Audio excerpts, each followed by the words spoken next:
My boyfriend broke up with me for the dumbest reason after I supported him for years, but he forgot the house is in my name, and now he's living in his car. Let me preface this by saying, I've been with Finn for 6 years. 6 years of what I believed was love, loyalty, and definitely a whole lot of patience. And when I say patience, I mean I've been the one supporting him financially while he bounced between passion projects.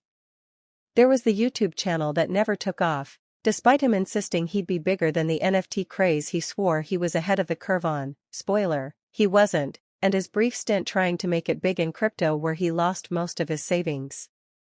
During all of this, I held us down. Mortgage? Me. Utilities? Me. Groceries? Also me. Car payments? You guessed it. Me. Finn was the dreamer, and I was, well, I guess I was the fool who kept believing in those dreams. Every time he'd come to me with a new idea, eyes bright with enthusiasm, I'd push down my doubts and support him. This time will be different, he'd say. And like an idiot, I believed him. Things started getting weird about 2 weeks ago. Finn began acting distant, spending more time than usual on his phone, and making these odd comments about needing space to grow and finding himself. I didn't think much of it at first. He tends to get philosophical when he's about to start another project, but then he started making these comments about the state of the house, which was new. He'd point out unwashed dishes or unfolded laundry with this weird, judgmental tone I'd never heard from him before. Then last week, he sat me down at our kitchen table after I got home from work. He had this serious look on his face that I'd only seen a few times before, usually when he was about to announce another failed venture. But what came out of his mouth made me question if I was living in some parallel universe. I think we should break up, he said. You don't do enough around the house. I actually laughed. I thought he was joking. But when he didn't crack a smile, I felt something inside me just shift. This man, who I'd basically been mothering for 6 years, was accusing me of not contributing enough. When I asked him to clarify, because surely he wasn't serious, he doubled down. You never clean up after yourself, and I feel like I do all the emotional labor around here. I'm always the one who has to point out when things need to be done. Let me paint you a picture. I work insane hours to keep us afloat while he's at home, brainstorming his next big move. Yes, sometimes I'm too tired to do the dishes right away, or fold laundry immediately. Sometimes I leave my coffee mug on the counter or forget to put my shoes away. But you know what I do? Pay every single bill that keeps a roof over our heads and food in our fridge.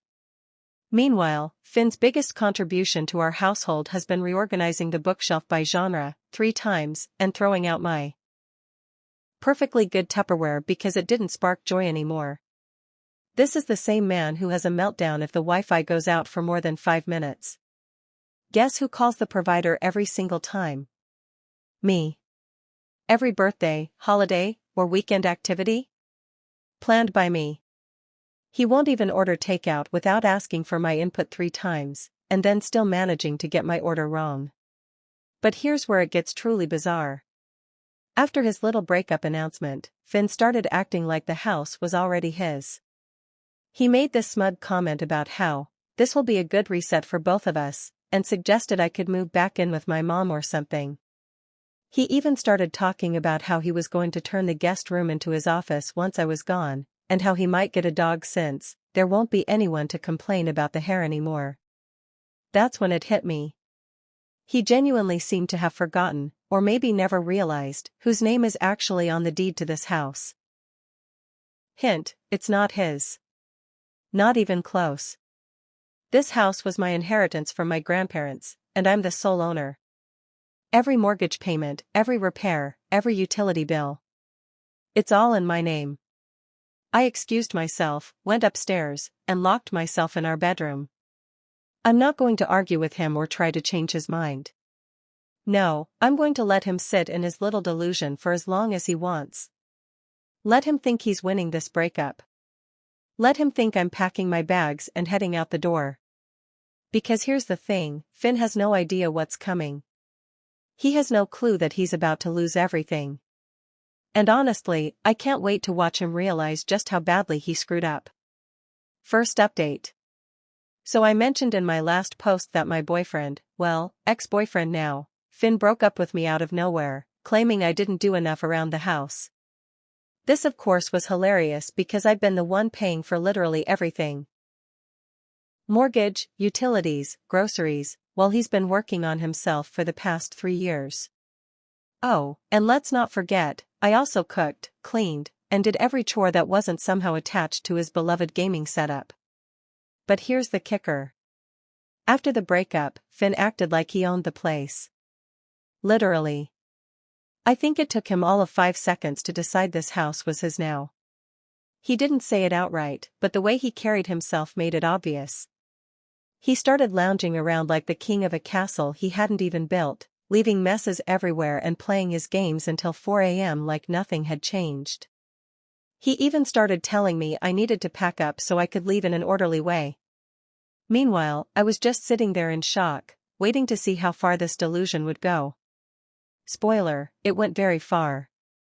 About a week after the breakup, Finn told me he was having a friend over. This was during one of his moments where he barely looked at me, muttering something about how I needed to respect his space. Respect his space. In my house. Sure, buddy. I just nodded, thinking, okay, let's see who this friend is. When the doorbell rang, I opened it to find a woman standing there with a bright smile and a bottle of wine. Her name was Mila. And let me tell you, she was perfectly nice, polite even, but it didn't take a detective to figure out this wasn't just a friend. The way she looked at Finn? They were very much together. Finn didn't even introduce us properly. He just breezed past me like I was the maid, giving Mila a little tour of the house. My house. And oh, did he sell it like he was some kind of real estate mogul? This is the living room. I've been thinking about getting a new couch in here. Something more modern, you know? This is the kitchen. I love the open layout, it's great for hosting. This is my office.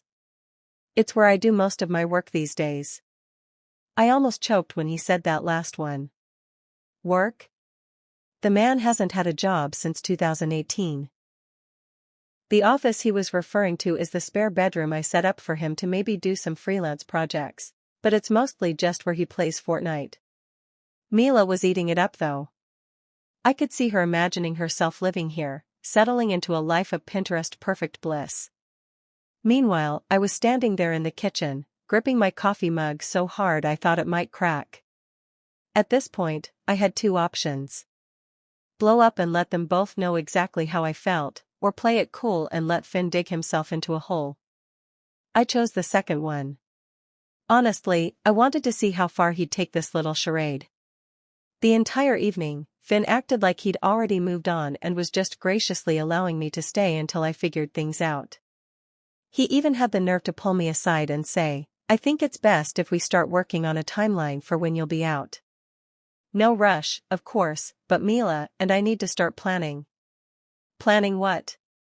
A housewarming party in my living room? I just smiled and said, oh, don't worry about me. I'm handling everything. You should have seen his face. So smug. He really thought he'd won. The next morning, I made my move. While Finn was still asleep, I called a locksmith and had all the locks changed. The locksmith was in and out in under an hour.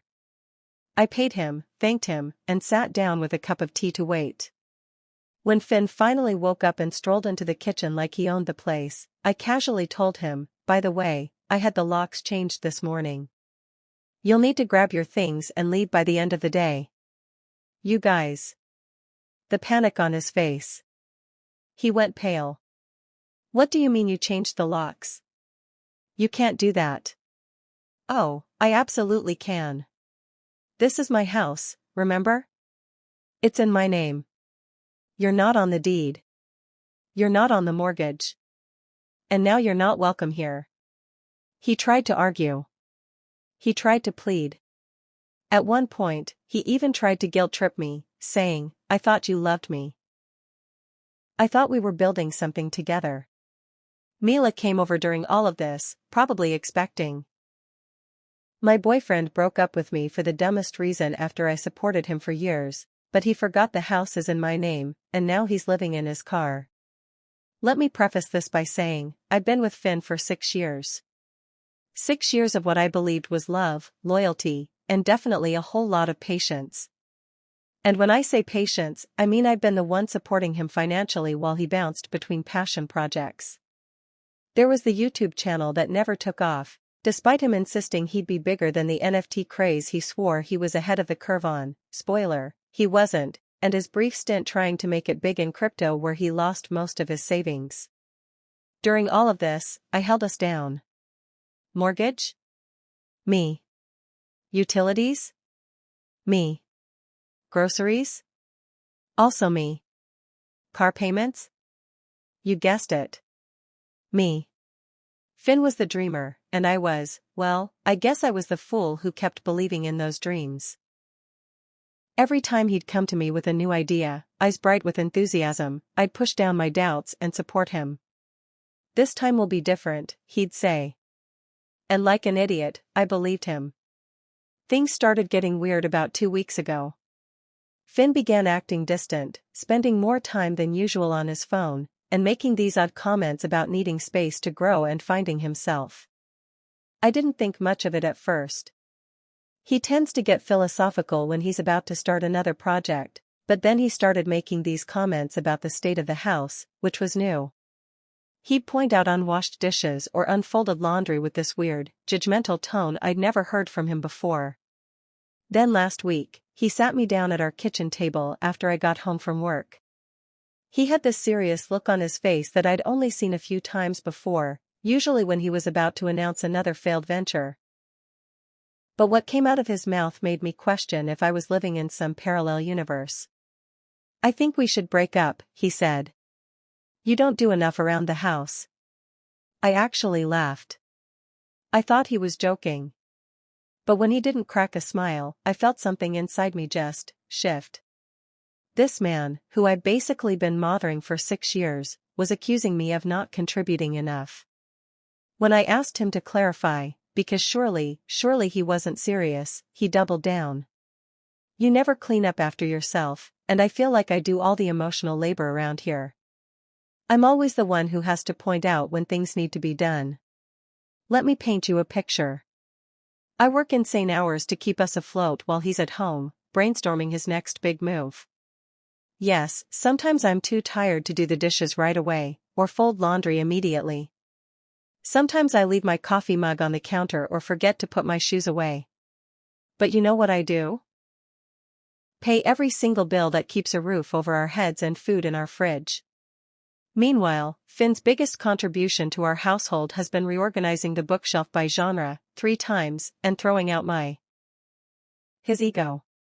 First, I sent a polite but firm group message to our mutual friends clarifying a few things. The house was in my name. 100%. Finn never paid a dime toward the mortgage or bills. Any claims that he built our life together were outright lies. I kept it factual and unemotional. But I made sure to include screenshots of our old lease agreements and utility bills with my name on them. He even included a photo of the deed with only my name. I wasn't about to let him twist the narrative. Second, I reached out to a local charity that helps people furnish their homes. I donated all of Finn's leftover junk, his old desk, a couch he never sat on, and even the gaming chair he left behind in his rush to leave. They were thrilled to take it, and I was thrilled to see it go. Lastly, I decided to let Finn's parents know what had really been going on. They'd always been kind to me, and I felt like they deserved to know the truth. I didn't go into every detail, but I told them enough to make it clear that Finn's victim narrative was a complete fabrication.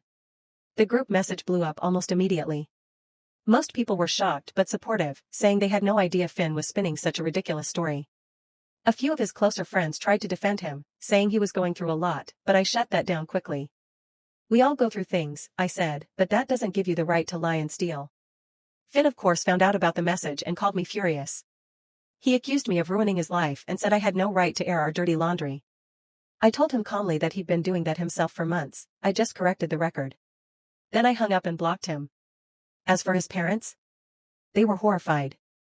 They apologized profusely and said they had no idea Finn had been treating me so poorly. His mom even offered to pay me back for some of the bills he racked up, but I declined. I wasn't interested in money, I just wanted them to know the truth. The real cherry on top came a few weeks later when I ran into Mila at a coffee shop. She approached me, clearly embarrassed, and apologized for getting involved. She said Finn had lied to her about everything, including how the house situation was mutual. Then she told me the funniest thing I've heard all year. Finn was living in his car. Apparently none of his friends wanted to take him in after learning the truth, and his parents weren't interested in bailing him out either. He'd burned too many bridges, and now he was reaping the consequences. I don't wish homelessness on anyone, but in this case? I can't say I feel too bad. He made his bed, or in this case his back seat, and now he has to lie in it. Third update. So remember how I mentioned Finn wasn't done trying to get his house back? Well, grab your popcorn because this story just got even more ridiculous. Last week, I was having lunch with my sister Nora when she started acting weird. She kept checking her phone and giving me these strange looks, like she wanted to tell me something but couldn't figure out how. Finally, I just asked her what was up. Don't be mad, she started, which is never a good sign. But Finn reached out to me last week. I nearly spat out my drink. What? Turns out, Finn has been going around telling everyone who'll listen that we had some sort of verbal agreement about the house. According to him, we were practically married. We weren't. And he'd contributed significantly to the household. He hadn't. But here's the real kicker. He asked Nora for money. Not just a little money either. He wanted enough to get back on his feet and fight for what's rightfully his. And she gave it to him. Before you grab your pitchforks, let me explain. Nora and I have always been close, and she's usually the smartest person I know. But Finn apparently fed her this sob story about how he'd invested everything in our relationship, and was now homeless because of me. He even showed her screenshots of some bills he'd paid years ago, conveniently leaving out the fact that he'd paid them with my money. I felt bad for him, Nora admitted, looking guilty. He was living in his car, and he seemed so sure about everything. He said he just needed enough to get started again. I sat there, trying to process this betrayal. How much did you give him? $2,000, she mumbled into her coffee. $2,000. I was about to lose it. But then Nora pulled out her phone and showed me their text conversation. As I read through it, I realized something. My sister might be smarter than I thought. See, Nora hadn't just given him the money. She'd made him sign a proper IOU, complete with repayment terms and interests. She'd even gotten him to put his car up as collateral. When I asked her why she went to all that trouble for a small loan, she just smiled. Because I knew he was full of it, she said. I wanted proof of exactly how desperate he was getting. Plus, I figured having a document showing he had to borrow money might come in handy later. I could have hugged her right then. But the story gets better. Remember Caleb? Our mutual friend who spilled the beans about Finn's pre-breakup plotting? Well, he sent me screenshots of Finn's social media posts where he's been painting himself as this victim of a calculated gold digger who trapped him in a relationship just to steal his future earnings.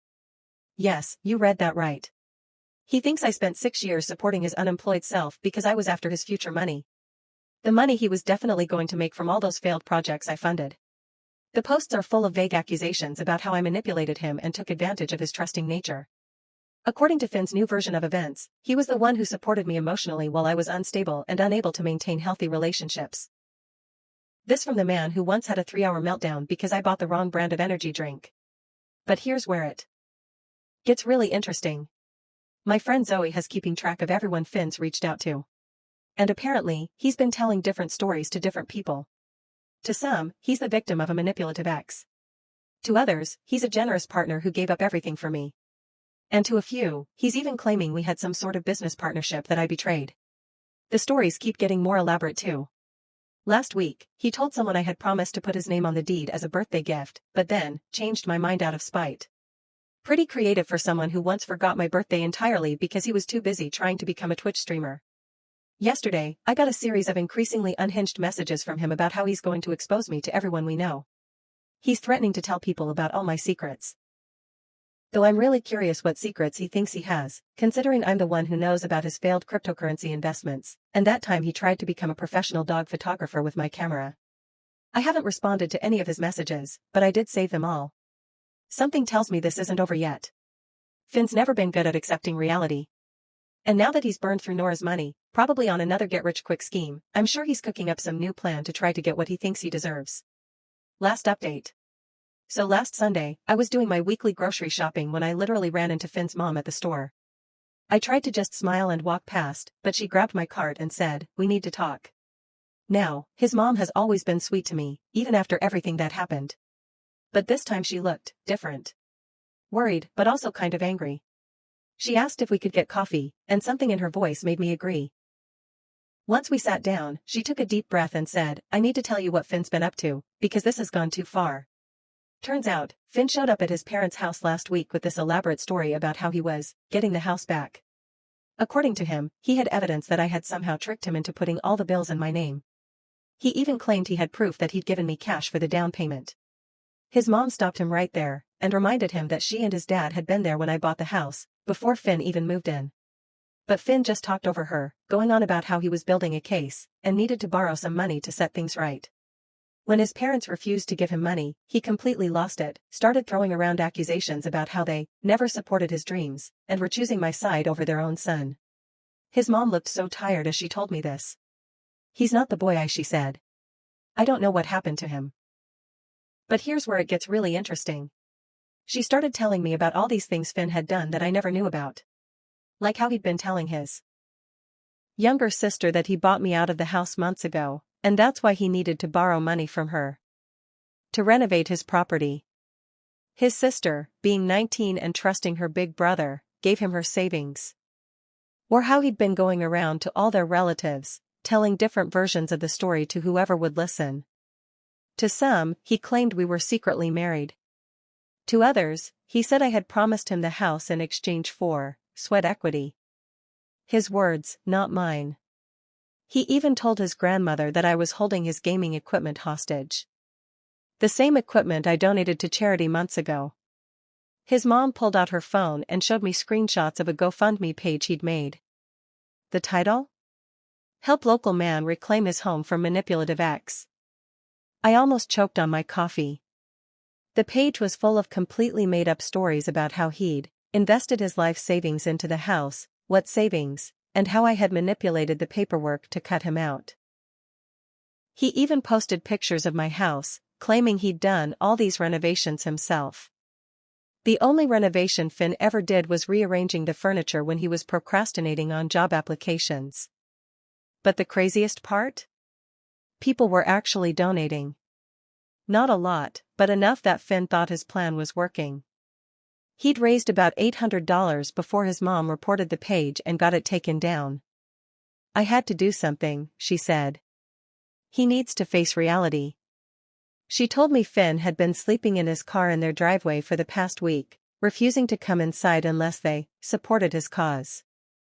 Every morning he'd leave claiming he had meetings about getting the house back. Every evening he'd return with some new story about his progress. His mom had finally had enough when she overheard him on the phone trying to convince Mila, remember her? To be a character witness about how the house was really his. Mila, to her credit, had apparently laughed and hung up on him. "I'm not telling you this to get sympathy for him," his mom said. "I'm telling you because I want you to be prepared. He's not going to stop until he has no choice." She then did something that surprised me. She handed me a small photo album. Inside were pictures of Finn from the past few years.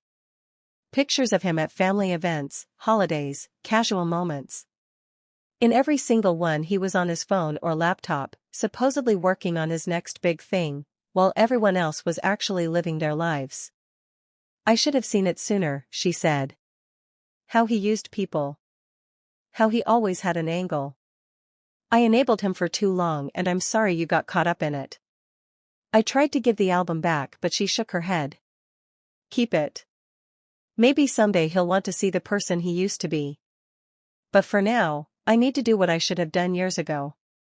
She told me she and Finn's dad had made a decision. They're changing their locks and cutting off his access to their Wi-Fi. No more sleeping in their driveway, no more enabling his delusions. They've arranged for him to stay with his uncle in another state who's offered him a real job. No computers, no schemes, just honest work. He either takes the offer and gets his life together or he figures it out on his own. But we're done watching him try to tear down other people's lives because he refuses to build his own. As we were leaving, she hugged me and whispered, "Thank you for showing him there are consequences. I just wish he'd learn from them." I watched her walk away and felt this weird mix of emotions. Relief that his own family finally sees him for who he is. Sadness for the person he could have been. I wish he'd learn from them.